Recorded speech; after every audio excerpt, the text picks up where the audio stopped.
How are you, Mr. Prayer? Well, Our lesson tonight is Faith for the Future about Jacob. And each week as we do the Sheroes and Heroes of the Faith from the Bible, I've been sharing with you about an MCC person. And of course, the person that it is tonight is Nancy Wilson, and I could keep talking about her till 8 o'clock and not tell you everything about her. And I could tell you lots of things. She's done all kinds of impressive things. She was on a committee with Obama's White House. She was at the White House for the Christmas dinners several times. She went with Troy to meet the Pope one time, or to at least be in the group that was there.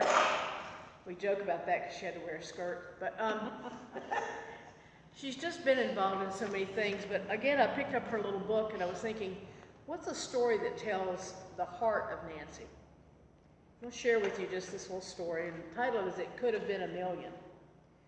Frank was a homeless man who lived in and around MCC Los Angeles when we were in Culver City in the late 80s and 90s. He panhandled, but in the most humble and unobtrusive way. He became our unofficial night watchman at the church for years, letting us know if a window was broken, or if the door was ajar, or if someone was hanging around who was up to no good. This was his territory, and he guarded it, including the church. Once I took him for a meal at McDonald's across the street. It was too much for him, I realized. He wasn't used to lunchtime conversation and was humoring me for sure. He did tell me, though, that he'd been a churchgoer as a younger person, and he was from Texas, and that was about all he had to say. When the Culver City church building collapsed in the earthquake of 1994, it not only impacted our church family, but those in our neighborhood. I don't know if you remember that earthquake. That's when some of the highways compacted, and the church in Culver City had a dome and thing in it up in the middle of the street. Hundreds of people went in and out of the church every week. They depended on the gas station across the street, restaurants, and other vendors. Many others came by as well, looking for help, for community, for food, for prayer. Frank was one of those. When we all came back to say goodbye to the sanctuary before it was torn down completely, I didn't see him at first. I was praying an opening prayer and felt a hand on my shoulder. When I turned around, it was Frank. It was the first and only time he ever touched me. I'd been keeping it together just fine until that moment. I felt his loss, and then I felt mine. His gesture made the moment even more poignant and overwhelming. Those were tough days of frequent loss from HIV/AIDS and other losses on top of that. As it turned out, we stayed on the property longer for a while. We worshiped elsewhere, but since we were still paying a mortgage on the property, we decided whether to rebuild. We put up a trailer in the parking lot and used that as our office and for some small meetings. One night I was locking up after a very difficult day. I'm not even sure what had made it so awful. There were so many things. We were having a hard time financially. I'm not sure how we really survived it. Every day I had to look out from the trailer and see the flattened remains of the building we had lovingly built. On top of that, our leadership, every one of us, was stressed to the max. Sometimes challenging, unexpected, and often discouraging things happened that day. In the long night of the Reagan-Bush presidencies, civil rights seemed to be stalled. Marriage equality was a far-off dream. Clergy have days like that, like everybody else. It feels like you're up against the impossible. God seems silent, inaccessible, or frankly irrelevant, just a tad useless. As I was locking up, I saw Frank approaching me. And I have to say, my first internal response was not good or generous. I felt irritated that he might be coming over to ask for money. It was not that I didn't have a few dollars. The truth is, I had nothing to give emotionally or morally at the moment, and resented even the anticipation of being asked to give what I could not. Just as I was about to say something, he stopped. He smiled, a really big smile. I'd never seen him smile like that. He said, I had a really good day today. I want you to know that, and I also wanted to share this with you in the church.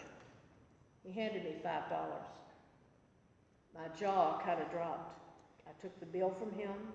It may as well have been $1 million. I was humbled, embarrassed, and touched all at once. I thanked him profusely. Whether it was or not, it felt like a sign from God that all would be well, despite my exhaustion, fear, and despair. I didn't ask him for details about his really good day. Sometimes I wish I had. The church moved shortly after that for good, and I never saw Frank again. Sometimes, though, in times of discouragement,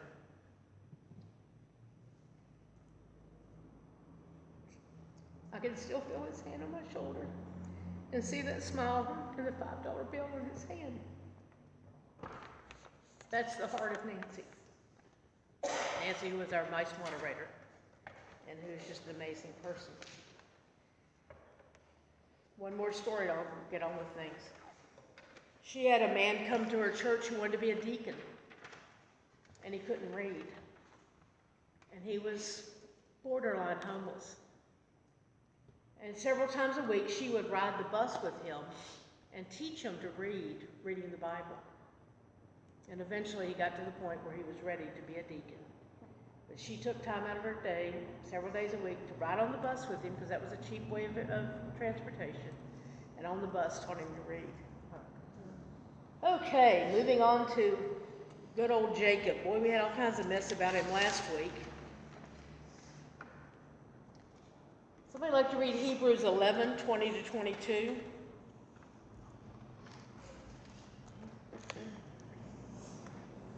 By an act of faith, Isaac reached out into the future as he blessed Jacob and Esau.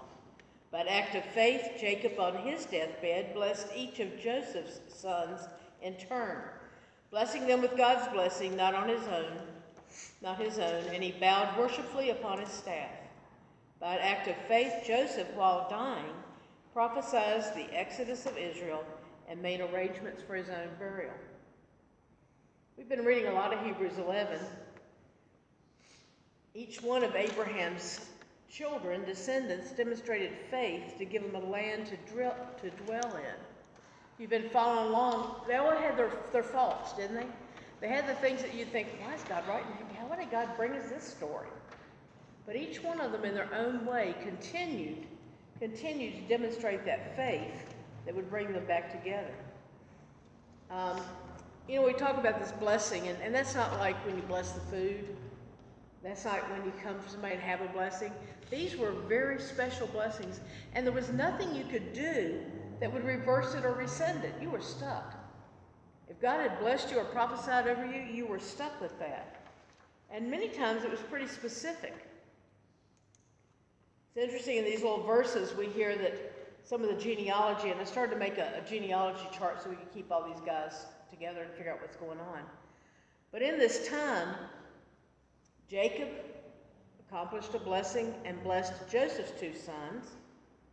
Now, if you were looking at the chart, you would realize that Joseph didn't get the blessing. He gave it to his grandkids. Talk about that in a minute.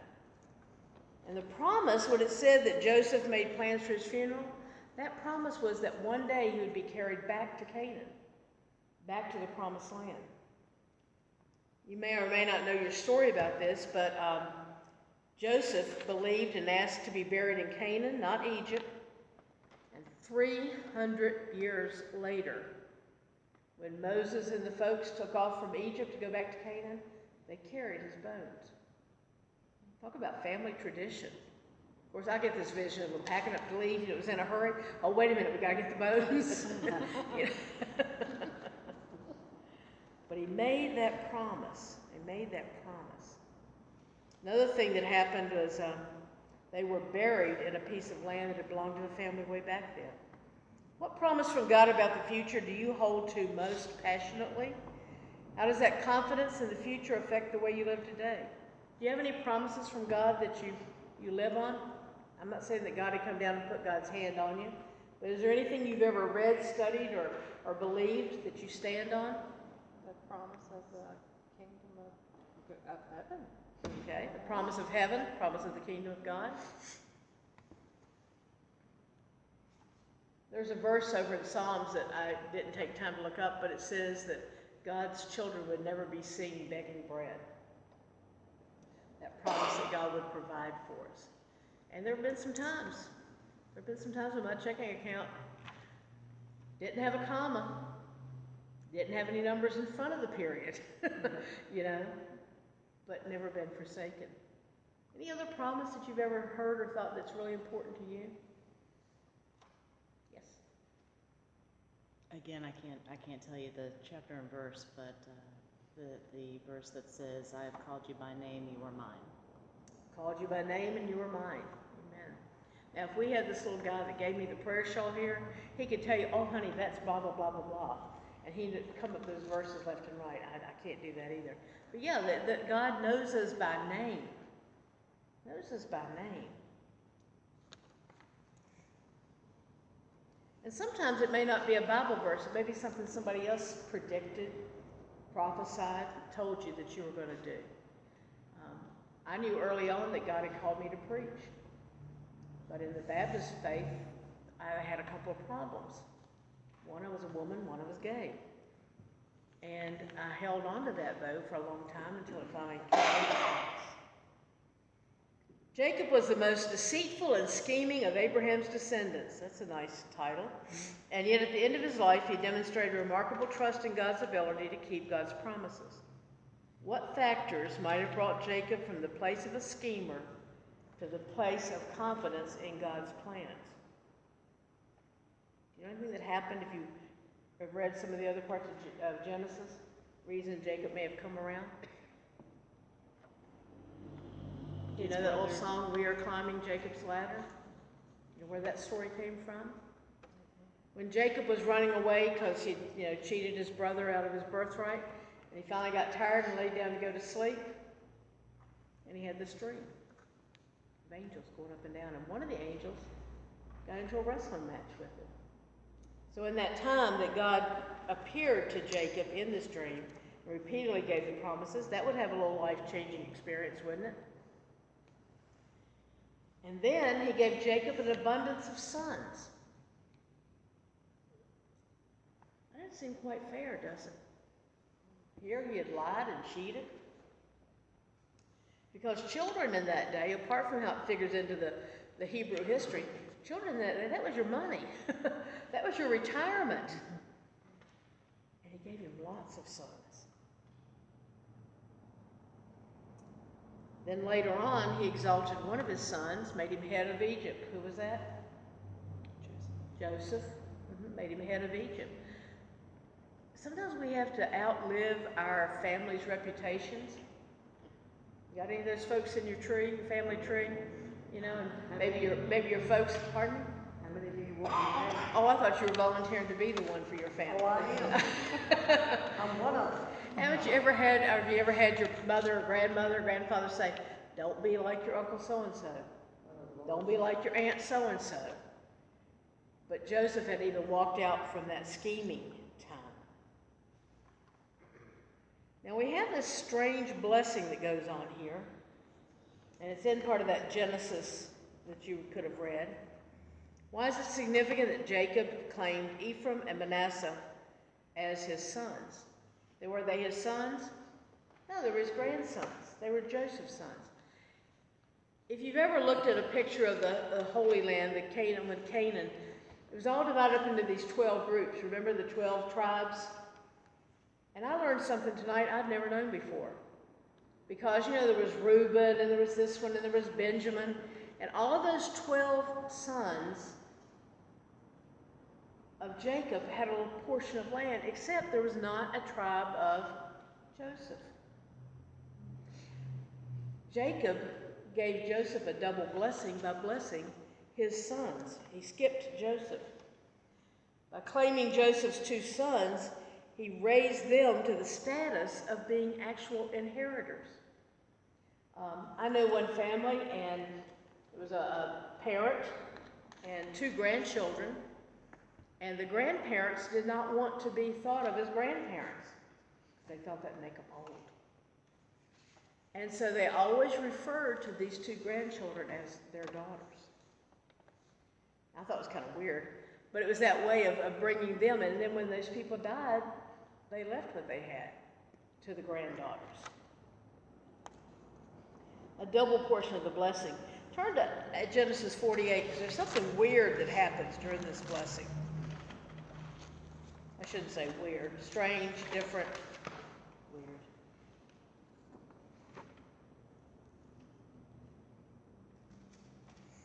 Let's Let's look at Genesis 48, I'm going to read 1 through 22, just so we get the fuller story. If you want to read, just raise your hand and say, let me. I'll be reading it from the NIV. Manasseh and Ephraim. Sometime later, Joseph was told, your father's ill. So he took his 2 sons, Manasseh and Ephraim, along with him. When Jacob was told, your son Joseph has come to see you, Israel, which is another name for Jacob, rallied his strength and sat up in the bed. Jacob said to Joseph, God Almighty appeared to me at Luz in the land of Canaan, and there he blessed me and said to me, I'm going to make you fruitful and will increase your numbers. I'll make you a community of people, and I will give this land to as an everlasting possession to your descendants after you. Have you heard another blessing about lots of descendants before in these stories? Last week, right? Remember the story where the angels showed up and said, I'm going to make you as populous as what? The stars in the sky and the grains of sand. So this blessing is getting passed on again. Now then, Jacob says, your 2 sons born to you in Egypt before you came here to be reckoned as mine, Ephraim and Manasseh will be mine, just as Reuben and Simeon are mine. Any children born to you after them will be yours in the territory they inherit, but they will be reckoned under the names of their brothers.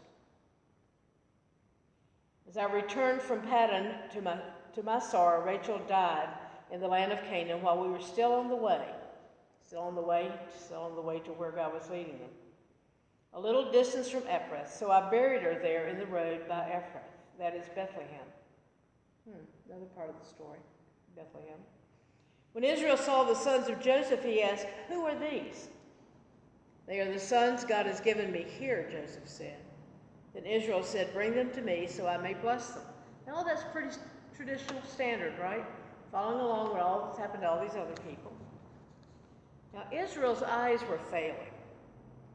Story sounds familiar again? Isaac couldn't tell who he was blessing? Okay. Israel's eyes were failing because of old age, and he could hardly see. So Joseph brought his sons close to him, and his father kissed them and embraced them. Israel said to Joseph, I never expected to see your face again, and now God has allowed me to see your children too. Then Joseph removed them from Israel's knees and bowed down with his face to the ground. What do you think he's expecting is going to happen? He's going to get blessed. Family tradition. As Joseph took both of them, Ephraim on his right toward Israel's left hand, and Manasseh on his left hand toward Israel's right hand, and brought them close to him. The older one, Joseph put out for the right hand blessing, because in Eastern thought, the right hand was the most important hand. The younger one, he put under the left hand. That's how it should be, right? The older one gets the blessing. Once again. But Israel reached out his right hand and put it on the younger one's head, though he was the younger, and crossed his arms. He put his left hand on Manasseh's head, even though Manasseh was the firstborn.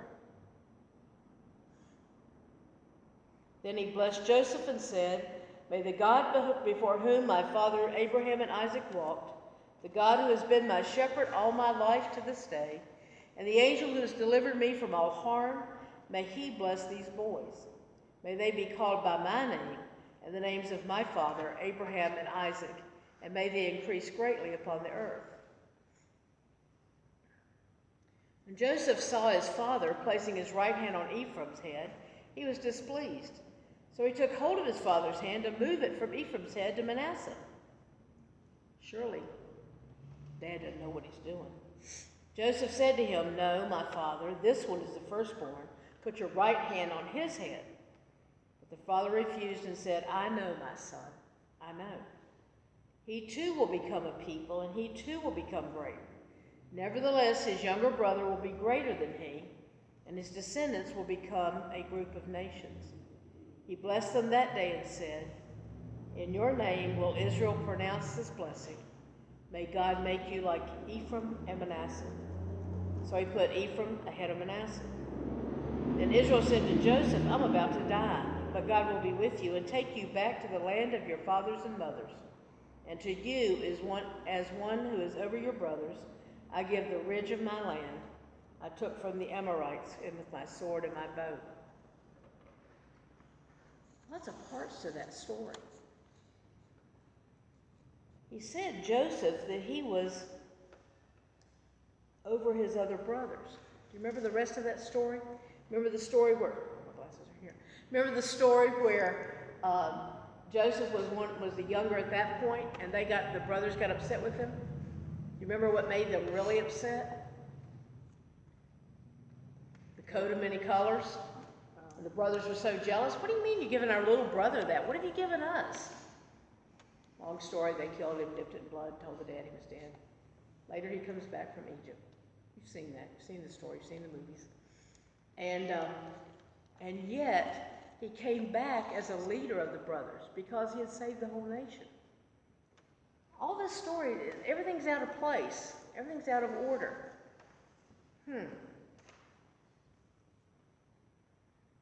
What was God demonstrating by having Jacob switch hands for the blessing? What does this say to you about how God may choose to bring blessings into your life?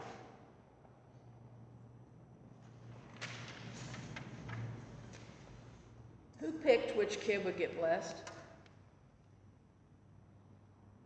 Their grandfather. The father, the grandfather. Who tried to fix it? Their father. Their father, Joseph. Did he fool that old man who couldn't see? No. No. I kind of like to think about times when we try to redirect God. You ever done that? God's urging you to go do something, and you say, I really don't want to do that. Can I do this? I don't want to go talk to that person. Can I talk to them? There was a person in this congregation years ago who had breast cancer. And everybody was very upset about it. And we were talking about, not that we did, talking about everybody shaving their head in solidarity with this person. And I'll never forget, there was one of the women who was much on the feminine side. We told her this, and she said, "Can't I just pray for her?"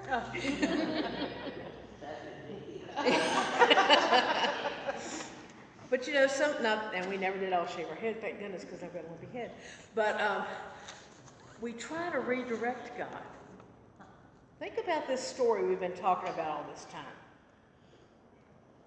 God was not governed by tradition, because tradition said you blessed the oldest kid. God wasn't restricted by the custom or even by the human will, the human desire. God was going to bless whom God was going to bless. Think about the background of this. God worked in ways that couldn't be expected. Who was Abraham's first son? Isaac? Before Isaac. Ishmael. Ishmael. He was the firstborn. Did he get the blessing? No, it went to the second, to Isaac. Who got Isaac's blessing?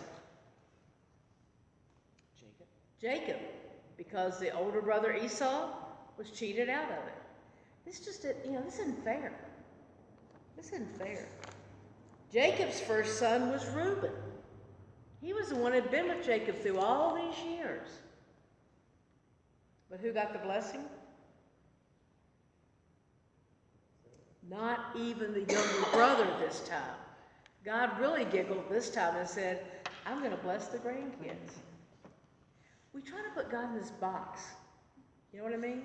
We think we know how God is going to act, what God's going to do. And in my experience, the more I think that's what's going to be, God just goes, got a better idea. Got a better idea. And even when it came to the grandsons, the second-born grandson got the blessing instead of the firstborn. What do you think about all that? It's quite interesting myself. I just think it's interesting. I don't understand why. I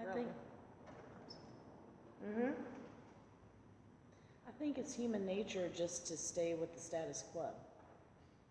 we get into tradition, we're doing things this way because we've always done them this way, and we almost get into a dreamlike state. And I think that a lot of this is God saying, wake up. That happens in churches. We get into a tradition of doing things a certain way.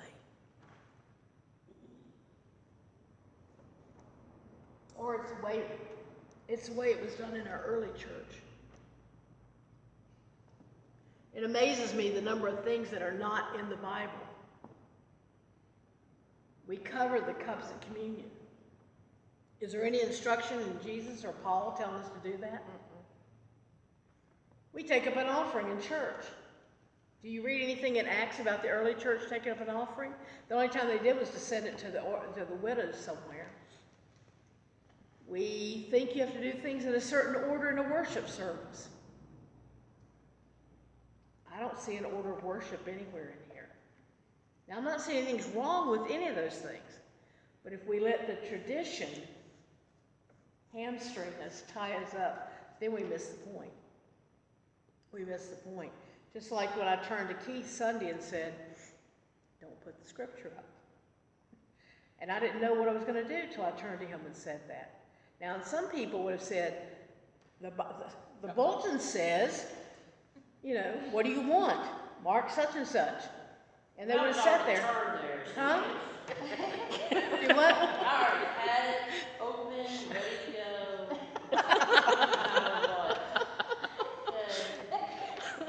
And, That was like moving my pew over there.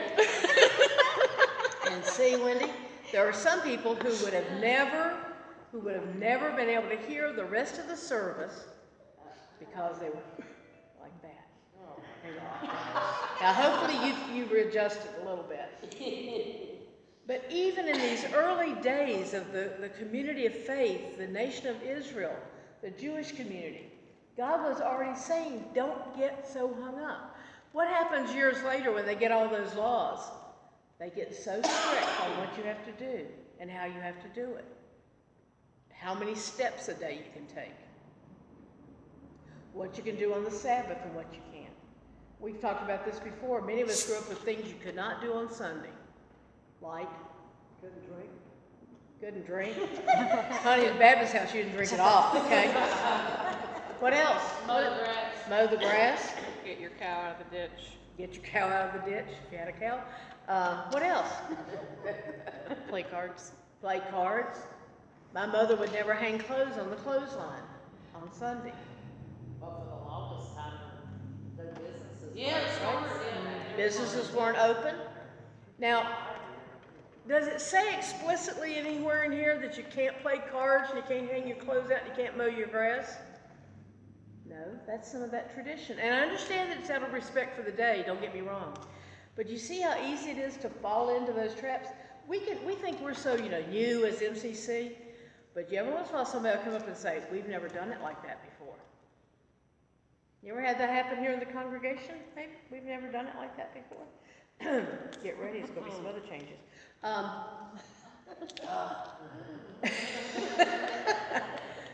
But what I'm getting to is God was already setting the pattern for things not to have to be governed by tradition. Now, he just didn't go out in the field somewhere and pull somebody in who was maybe somebody's third cousin twice removed and say, I'm going to bless you and you're going to lead the rest of the nation. There was still some connection there, but didn't have to stick with that tradition. Didn't have to stay with that specific point. Verses 21 and 22, how did Jacob's words to Joseph express Jacob's faith in the future? Now think about where this man has been, what all he's been through. He says in verses 21 and 22, and I'll read out the message this time, Israel said to Joseph, I'm about to die. God be with you and give you safe passage back to the land of your fathers and mothers. As for me, I'm presenting you as the first among your brothers. The ridge of land I took from the Amorites with my own sword and bow.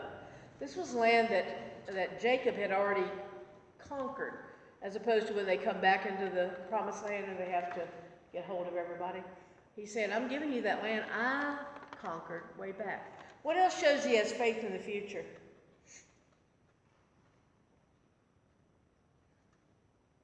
Notice he doesn't say, well, I hope some way or another God will finally get you back to the promised land.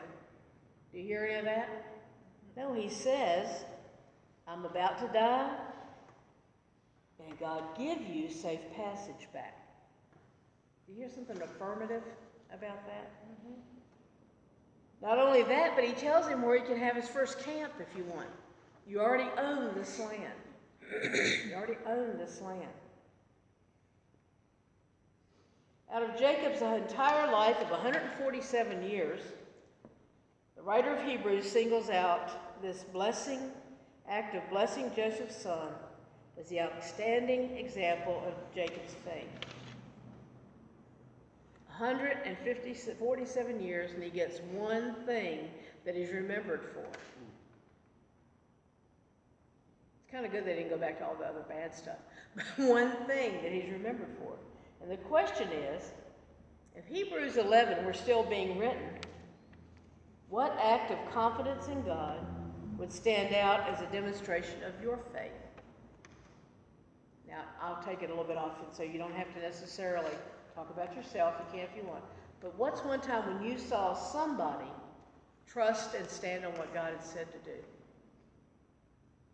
You ever seen that?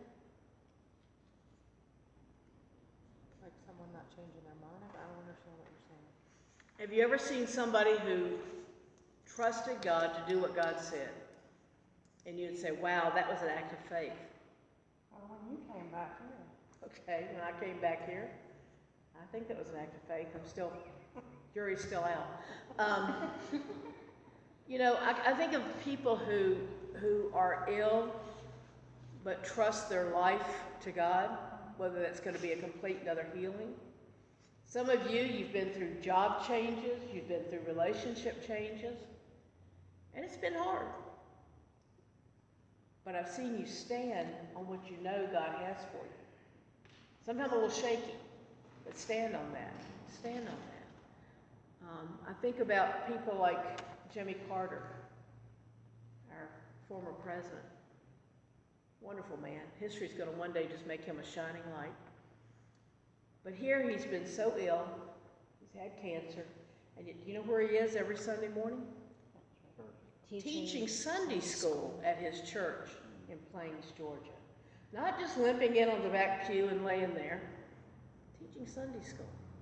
Trusting that God's going to give him the strength to do that until God doesn't anymore. I had a customer one time on the phone, and I worked for Dominion Power, and her granddaughter had been murdered, and she was calling to have the power cut off of the granddaughter's apartment.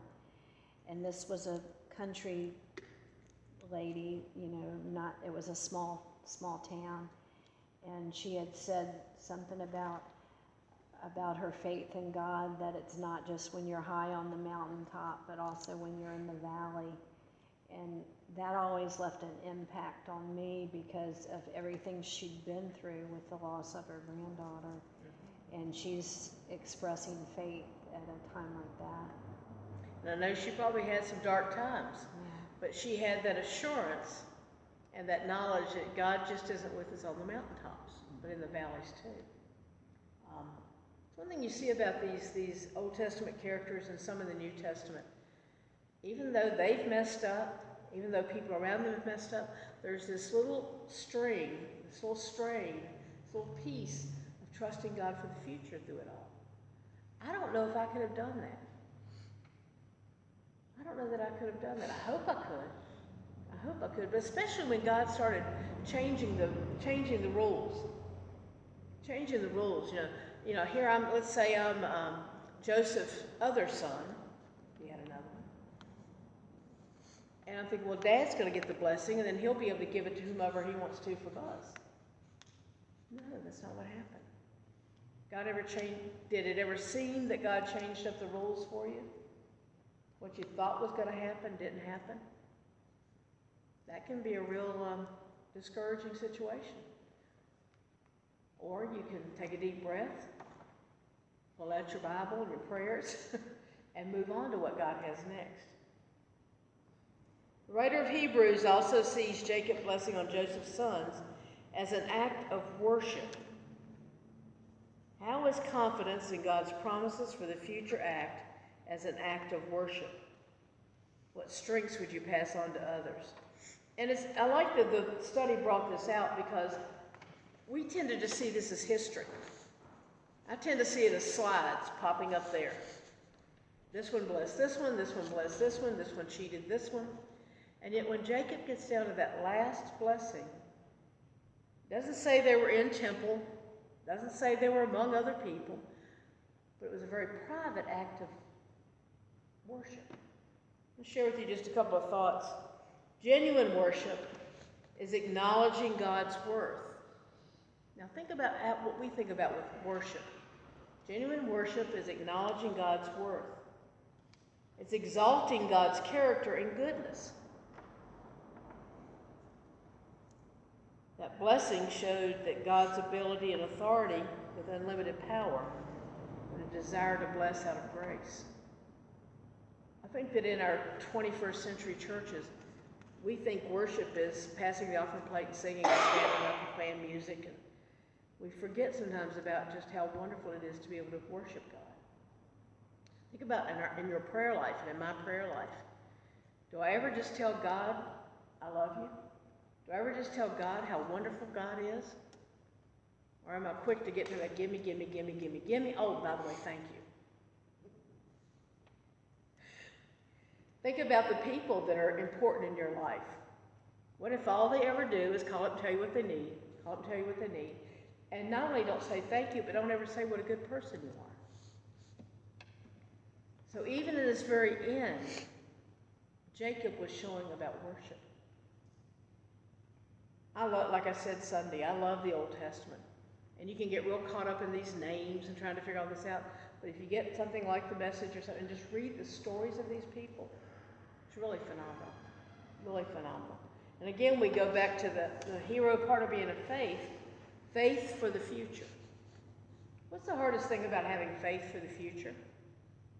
Or does anybody have a problem with that? Future's unknown. Exactly. How many of us are thinking unknown, don't know it, can't see it? But if we really have faith in God, we're not just having faith for this moment, for the future, whatever it is. Now, our human thing comes up and says, I'll have faith in you, God, as long as you do this, this, and this. But having real faith is having an open heart, open hands, and open spirit. Faith for the future. I love the next person we're going to be talking about.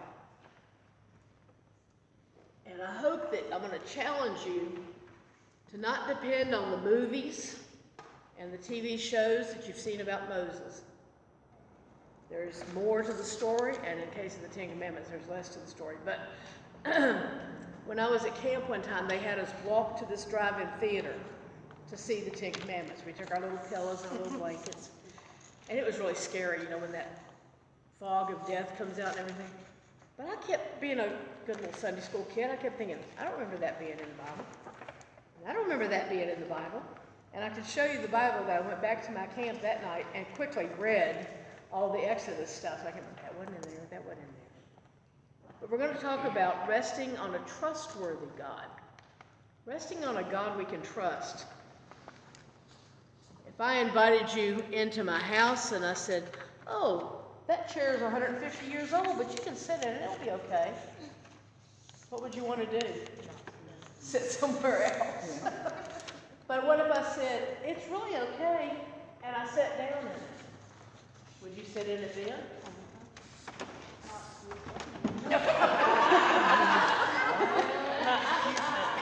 Okay, Lord, help me near my blessing.